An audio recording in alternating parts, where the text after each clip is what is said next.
ETF index mutual funds నేర్చుకుని stock మార్కెట్లో రాణించాలనుకుంటున్నారా? వెంటనే ఈ నెంబర్కి కాల్ చేయండి.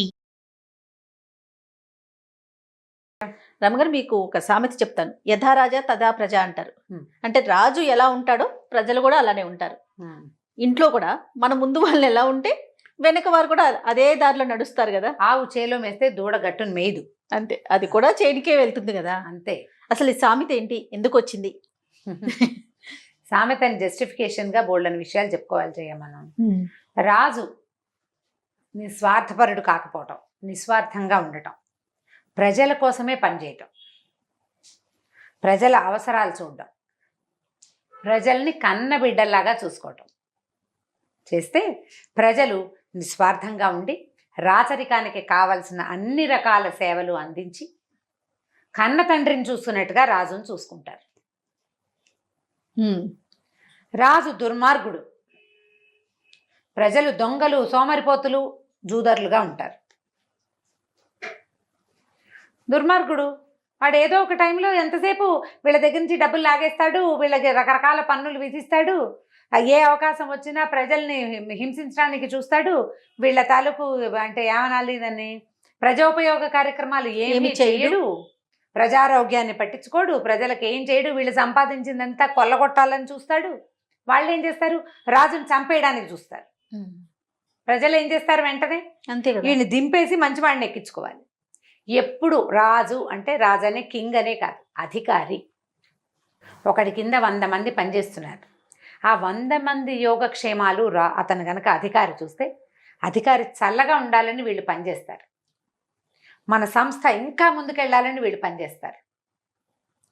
మీరు పని చేయండి, లాభాలు నేను ఎంజాయ్ చేస్తాను, మీ మొహాలు నాకు చూపించకండి, దిక్మాల మొహాలు అన్నాడు అనుకోండి అధికారి, 3వ రోజునే వీళ్ళు ఒక యూనియన్ స్థాపించి ఇవన్నీ పడగొట్టాలని చూస్తారు. అధికారిని మార్చేయాలని అనిపిస్తుంది, ఎప్పుడు మార్చాలనిపించదు. అతను బాగా చూస్తే ఉద్యోగాలు మానేయరు, వ్యవహారాలు పోవు. అయితే ఇప్పుడు ఉద్యోగాలు మానేయడం అధికారాలతో సంబంధంగా లేదు, డబ్బుతో సంబంధించిన వ్యవహారంగా ఉంది. ఆ వాటి జోలికి మనం వెళ్ళొద్దు. ఈ రోజుల్లో అలా లేదు, అట్లా ఫీల్ అవ్వకండి. ఆ విషయం కాదు మనం మాట్లాడేది, పూర్వకాలపు వ్యవహారం సంగతి చెప్తుంది.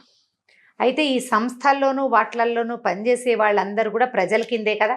అంతేకా. ఇలా ఉంటే కనుక రాజుని బట్టే, పైనున్న వాడిని బట్టే కిందున్న వాళ్ళ బిహేవియర్ ఉంటుంది. పైనున్నవాడు లంచగొండైతే కిందున్న వాళ్ళు అదే అవుతారు. పైవాడు చాలా స్ట్రిక్ట్, చాలా ఉత్తమోత్తమ గుణాలు కలిగిన వాడు. 90% ఉత్తమ గుణాలు ఉంటాయి కింద వాళ్ళల్లో కూడా. 90%, 100 ఉన్నా లేకపోయినా ఎక్కడో కల్ప్రిట్స్ 1-2 కొన్ని ఉంటాయి. నేర చరిత్ర కలిగిన వాళ్ళు, నేర బుద్ధి కలిగిన వాళ్ళు 1-2 ఉంటారు. 100 మొత్తం 100 ఉండరు. 90% ఆయన్నే ఫాలో చేస్తారు. ఒక కథ చెప్పుకుందాం దీని మీద, భలే ఇంట్రెస్టింగ్గా ఉంటుంది. పూర్వం ఒక యువకుడు రాజుగా వచ్చాడు. తండ్రి గారు గతించారు, కుర్రాడు రాజ్యానికి వచ్చాడు. ఒక 5-6 సంవత్సరాలు అయింది. అయితే అతనికి ఏమనిపించేదంటే, నా ప్రజలు నన్ను గురించి ఎలా ఫీల్ అవుతున్నారు తెలుసుకోవాలి. నేను బెటరా, మా నాన్న బెటరా, మా తాత బెటరా అని అనిపించింది. అయితే ఏం చేశాడు, ఆ ఊళ్ళో ఉన్న, ఆ రాజ్యంలో ఉన్న పెద్దవాళ్ళందరినీ సమావేశపరిచాడు. నేను వచ్చి 5-6 సంవత్సరాలు అయింది రాజుగా, నేను మీకు నచ్చానా అంటే, సరే అవును నచ్చావన్నారు. అట్లా కాదు, నాకు బాగా సమాధానం కావాలి. మా తాతగారి రాజ్యం, తాతే ఈ రాజ్యానికి మొదటి రాజు వాళ్ళ వంశంలో, అంతకుముందు ఎవరిదో వీళ్ళకి వచ్చిందనమాట. ఓకే. మా తాతగారి కాలంలో మీరంతా చాలామంది ఉన్నారు, మీరు అప్పటి యువకులు, చిన్నవాళ్ళు అయి ఉంటారు. మా నాన్నగారి రాజ్యంలో మీరు కొంచెం పెద్దవాళ్ళు అయ్యారు, మా నాన్న సమకాలీకులుగా ఉంటారు మీరు. ఇప్పుడు నా కాలంలో మీరు పెద్దవాళ్ళు అయ్యారు. ఈ 3 కాలాల మీద మీ ఉద్దేశం ఏమిటో చెప్పండి. మా తాత గొప్పవాడా, ఆయన బాగా రాజ్యం చేశాడా? మా నాన్న గొప్పవాడా, ఆయన బాగా చేశాడా? ఆయన రోజులు ఎలా ఉన్నాయి? ఇప్పుడు నేను బాగా చేస్తున్నానా? నాకు తెలుసుకోవాలని ఉంది అని అడిగేసరికి అందరూ మొహాలు చూసుకున్నారు, ఏం చెప్పాలో తెలియలే. అయితే వాళ్ళలో ఒక ముసలాయన లేచాడు. నాయన, నీ గురించి చెప్పేంత గొప్పవాళ్ళమా మేము? రాజులకి పేరు పెట్టేవాళ్ళమా ప్రజలు? పెట్టలేం. కాకపోతే నేను నా గురించి చెప్తా, నా గురించి చెప్తాను, నువ్వు అర్థం చేసుకుందు కానీ ఓకే అన్నాడు. సరే చెప్పు తాత, చెప్పు అన్నాడు. చెప్పంటే, మీ తాతగారి కాలంలో నేను యువకుణ్ణి. ఒకనాడు నేను ఒక అడవి దారి వైపు వెళ్తుంటే అప్పుడు నాకు ఒక లాఠీ ఉండేది. నేను చాలా బలశాలి, ధైర్యశాలి, సూరసేనుండి. నేను సైన్యంలో అవకాశం వచ్చేంత బలం కలిగిన వాడిని. యుద్ధ విద్యలో అవి కూడా వచ్చు నాకు బాగా. లాఠీ తిప్పగలను. కర్రలతో యుద్ధం చేసే రోజులు. తుపాకులు లేవు, ఓకే. కొద్దిగా కత్తులు కర్రలు. నేను ఒక లాఠీ చేత్తో పుచ్చుకుని వేరే ఊరు వెళ్ళడానికి ఒక అడవి దారి మీద వెళ్తుంటే ఒక అమ్మాయి కనపడింది. ఏడుస్తోంది. ఎవరమ్మా, ఏమిటమ్మా నీ సంగతి సందర్భం కనుక్కుంటే ఆ అమ్మాయి అవతల ఊళ్ళో అత్తవారు, యువతల ఊళ్ళో వీళ్ళు ఉన్నారు. పుట్టిల్లు ఉంది. మేమంతా నన్ను పుట్టింట్లో అత్తారింట్లో దిగబడడానికి మా వాళ్ళంతా బయలుదేరారు. మేము బళ్ళ మీద వెళ్తున్నామండి.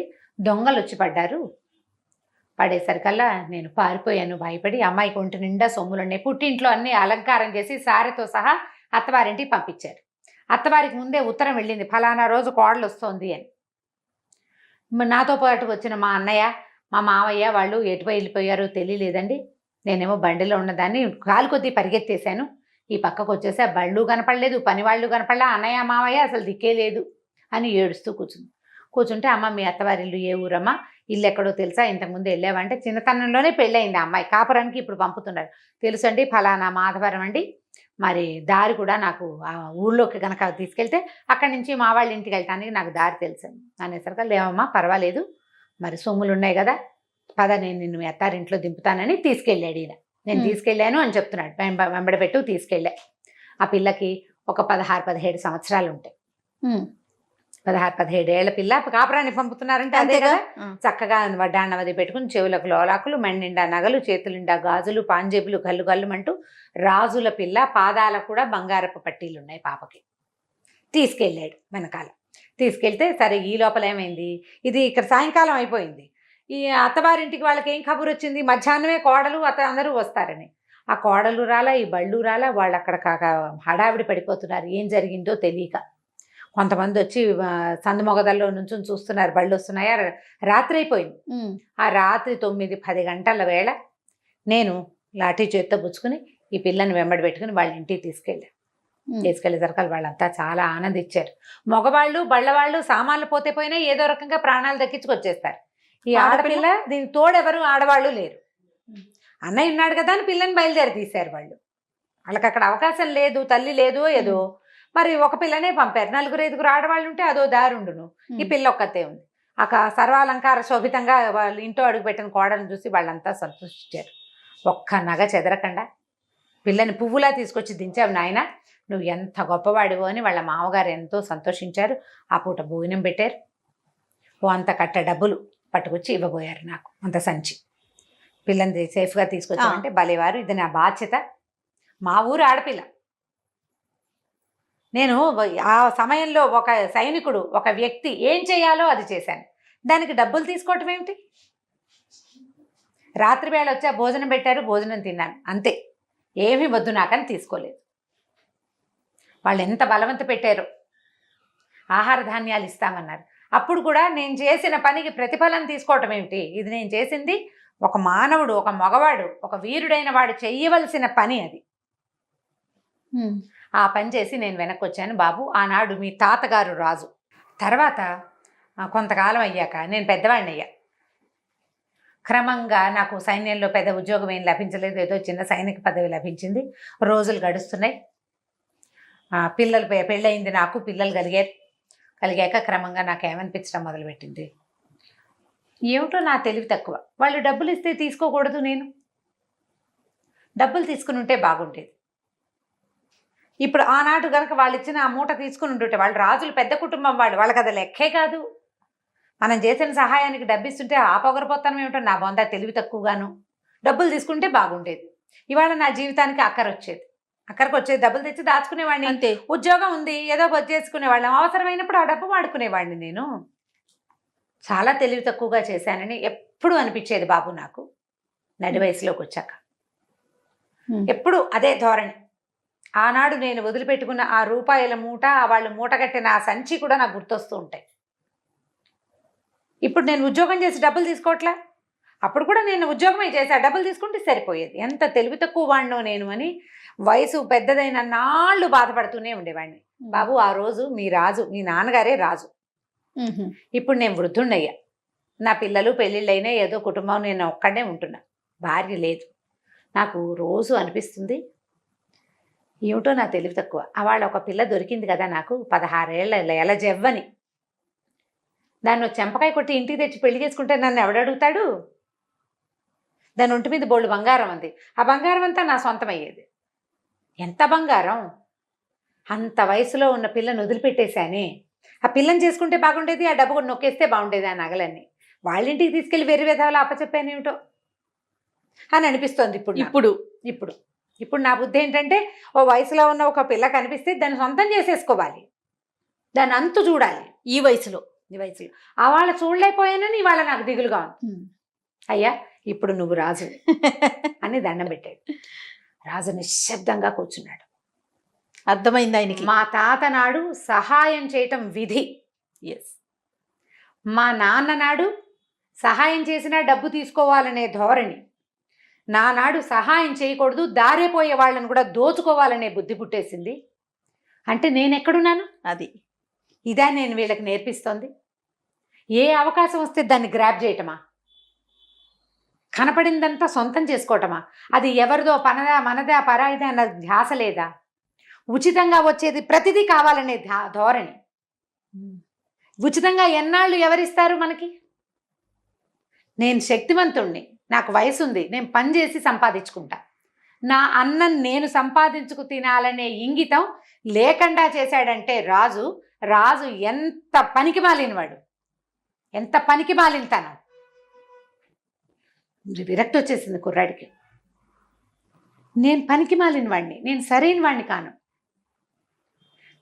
నా తాతనాగా చేయకపోయినా కనీసం నేను మా నాన్నలాగా అయినా చేయకూడదా? నా రాజ్యంలో ఉన్న ఒక 70 ఏళ్ల ముసలివాడు 40 ఏళ్ల నాడు 45 సంవత్సరాల నాడు తను వదిలేసిన అవకాశాన్ని గ్రాప్ చేయలేదని ఇప్పుడు బాధపడుతున్నాడంటే ముసలి వాళ్ళకి కూడా సద్భావన లేకుండా చేశానా నేను? నన్ను నేను ప్రశ్నించుకోవద్దు అని అనుకుని వెంటనే తన మొత్తం పందాలన్నీ, మొత్తం వాళ్ళ అప్పటిదాకా చేసిన పాలసీస్ అన్నిటినీ, ఏజ్కి తన వయసుకి తగినట్టుగా చేసిన పాలసీస్ అన్నీ మార్చేసుకున్నాడు. ఒక వృద్ధుడు ఇలా చెప్పాడంటే యువకుడు ఏం చేస్తున్నాడు? నా రాజ్యంలో పని పాట చేయడు, దారులు కొడతాడు, అంతే, దోచుకుంటాడు. పరపీడన పరాయణత్వమే తన విధిగా ఉంటాడు. అందరూ అలాంటి వాళ్ళే దొంగలే అయితే ఈ రాజ్యానికి ఏం పేరుంటుంది? ఒకప్పుడు చరిత్రకెక్కిన రాజ్యం నాది. ఇవాళ నేనేం చేశాను? దాన్ని పనికి మాలిన రాజ్యం కింద చేసేసాను. మొత్తం మార్చేశాడు విధానం అంతా. మార్చేసి ఏ ముసలాయన అయితే తనకి ఈ మాట చెప్పాడో ఆయనని తన ప్రధాన సలహాదారుగా ఉంచుకున్నాడు. సూపర్. నేను ఈ సిస్టమ్ని మార్చాలి. ప్రతివాడు తన పని తను చేసి తినాలి, ఇతరులను పీడించద్దు. సహాయం చేస్తే దానికి నేను నీకు హెల్ప్ చేస్తాను, నువ్వు నాకు ఇది చెయ్యని బార్టర్ సిస్టమ్ పెట్టుకోవచ్చు, ఎంతో కొంత. అది కొంచెం కనీసం కొంచెం బెటరు, కొంతలో కొంత న్యాయమైన విధానం ఉంది అందులో. నీకు సహాయం అవసరమైతే తీసుకో, నువ్వు ఎవరికి హెల్ప్ చేసావో వాడి దగ్గర నుంచి. దోచుకు తినాలని అనుకోకూడదు కదా. వస్తువుల్ని, ధనాన్ని దోచుకుంటే అదొక లెక్క, మనుషుల్ని దోచుకోవాలనుకుంటే అది మరీ దారుణం కదా. నీకు ఒక్కసారి జయ పాప చింతన మనసులోకి రాకూడదు. చెడు అనేది ఎలా అంటే తెల్ల కాగితం మీద ఇంకు చుక్క, అది స్ప్రెడ్ అవుతూనే ఉంటుంది. మొదలే రాకూడదు. ఆ మొదలొచ్చిన గుణాన్ని మార్చుకోవాలి. పైనున్న అధికారి గనక మారితే, వాళ్ళ ఐడియాలజీ మారితే, మిగిలిన చుట్టూతా ఉన్న కింద ఉన్న ప్రపంచం అంతా పూర్తిగా మారుతుంది. ఇలాంటి కథలు ఇవన్నీ ఏంటంటే ప్రేరణార్థక కథలు. సమాజం ఎట్లా మారుతుంది? ఎవరో ఒకడు పెద్దవాడికి చెప్పి మార్చలేం మనం. ఒక్కొక్కళ్ళు మారటం మొదలు పెడితే మిగిలిన సమాజం అంతా పూర్తిగా మారుతుంది. ట్రై చేయాలి దానికోసం. అంతే. చూడు, నేను చెప్పాను ప్రభుత్వాలకి తెలిసే కథలు ఇవి అని. చాలా బాగుంది రమ్మగారు. యథా రాజా తదా ప్రజ. అంతే, రాజు ఆలోచన బట్టే ప్రజలు ఉంటారు. అంతే. సూపర్ రమ్మగారు. ఇంకొక స్టోరీతో మళ్ళీ కలుద్దాం. నమస్తే. నమస్తే జయ.